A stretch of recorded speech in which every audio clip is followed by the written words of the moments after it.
मध्य प्रदेश, राजस्थान और छत्तीसगढ़ में कमल खिल रहा है। हमारे साथ बात करने के लिए उत्तर प्रदेश के उप मुख्यमंत्री केशव प्रसाद मौर्य जी हैं। लेकिन पहले उनके आसपास जो देखिए आप कि कमल भले ही राजस्थान, मध्य प्रदेश और छत्तीसगढ़ में खिला हो, लेकिन उत्तर प्रदेश में भी एक खिलता हुआ कमल तमाम संदेश दे रहा है। आपने तो तीनों चारों राज्यों में स्टार प्रचारक रहे। छत्तीसगढ़ से शुरुआत करते हैं। छत्तीसगढ़ में कहा जा रहा था कि बीजेपी के लिए बहुत कठिन है, कांग्रेस का अभेद्य किला है। मोदी है तो मुमकिन है, मोदी है तो भरोसा है। कांग्रेस सिर्फ धोखा और धोखा है। कांग्रेस जहां होती है वहां टिक नहीं पाती है, क्योंकि उनकी नीतियां, उनकी रीतियां, उनके काम, उनका भ्रष्टाचार चरम सीमा पर होता है। लेकिन भाजपा जहां होती है, मध्य प्रदेश उसका उदाहरण है। हम लगभग 18 वर्षों से सत्ता में हैं वहाँ पर, और बम्पर जीत इस बार भी दर्ज करने में, अपना राज्य हम बचाने में सफल हुए, बड़े अंतर से जीतने में सफल हुए, और राजस्थान, छत्तीसगढ़ कांग्रेस से छीनने में सफल हुए। तेलंगाना में हम विधानसभा में हमारा एक विधायक था, और आज वहाँ पर 10 से ज़्यादा विधायक हमारे जीतते हुए नजर आ रहे हैं। तो भारतीय जनता पार्टी का जो हमारा सर्वोपरि नेतृत्व है, माननीय नरेंद्र मोदी जी का, उस नेतृत्व की जीत है, उस चेहरे की जीत है, उस चेहरे के प्रति विश्वास की जीत है। और इस ऐतिहासिक जीत पर मैं माननीय प्रधानमंत्री जी, माननीय राष्ट्रीय अध्यक्ष जी, माननीय गृह मंत्री जी और संपूर्ण राष्ट्रीय नेतृत्व को हार्दिक बधाई देता हूँ। मध्य प्रदेश में कहा जा रहा था कि बहुत एंटी इनकम्बेंसी है, वहां पे कांग्रेस बहुत टफ फाइट दे रही है, लेकिन नतीजे तो बिल्कुल उलट गए। देखिए, कांग्रेस हवा में बात करती है, भारतीय जनता पार्टी जमीन में काम करती है। हमारा बूथ मैनेजमेंट, हमारी नीतियाँ, हमारी विचारधारा, यह संयुक्त त्रिवेणी की जीत है। वह चुनावी राम भक्त बनते हैं, चुनावी हिंदू बनते हैं और जनता को धोखा देने का काम करते हैं।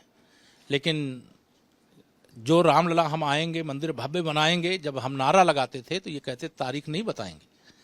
हम तारीख भी बता रहे हैं, और यह भगवान राम को काल्पनिक बताते थे। तो इसके लिए जनता ने उनके मुंह पे करारा तमाचा लगाया।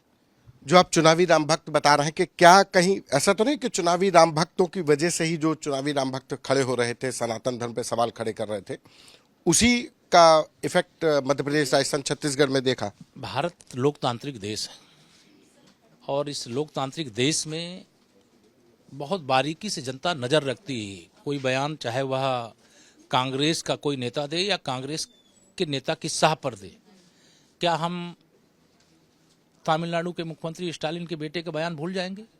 क्या कांग्रेस के राष्ट्रीय अध्यक्ष और कर्नाटक सरकार के मंत्री के बयान को भूल जाएंगे? क्या कांग्रेस के द्वारा माननीय प्रधानमंत्री मोदी जी के प्रति लगातार आप शब्दों का प्रयोग करना जनता भूल जाएगी? इसलिए कि वो पिछड़ी जाति से आते हैं, वो एक गरीब माँ बाप के बेटे हैं। इसलिए उनके प्रति आप जब जो चाहोगे उल्टा सीधा बोलोगे, तो उसका हिसाब माननीय मोदी जी नहीं करेंगे, उसका हिसाब देश की जनता करती है। और उसका हिसाब कर दिया, एक ट्रेलर दिखा दिया, असली पिक्चर 2024 में भी दिखाएंगे। कांग्रेस ने इंडिया अलायंस बनाया, लेकिन इस अलायंस से पहले ही कांग्रेस और समाजवादी पार्टी तो एक दूसरे से ही कहा जाए कि सिर्फ फुटबॉल शुरू हो गई थी।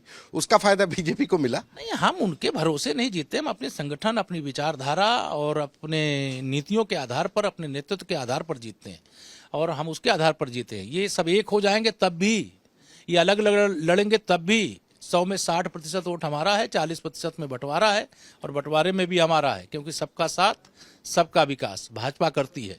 सबको सम्मान, सबको स्थान भाजपा देती है। गरीब आदमी के जीवन को खुशहाल बनाने का काम भाजपा ने किया है। 13.5 करोड़ से अधिक लोगों को गरीबी रेखा से भाजपा ने निकाला है। भ्रष्टाचार में ऐसा कांग्रेसी करते थे कि 1 रुपया भेजेंगे तो 15 पैसा पहुंचेगा, लेकिन हमारे प्रधानमंत्री जी 30 लाख करोड़ भेजते हैं तो पूरा 30 लाख करोड़ पहुंचता है। कांग्रेस में और भाजपा में साफ अंतर है।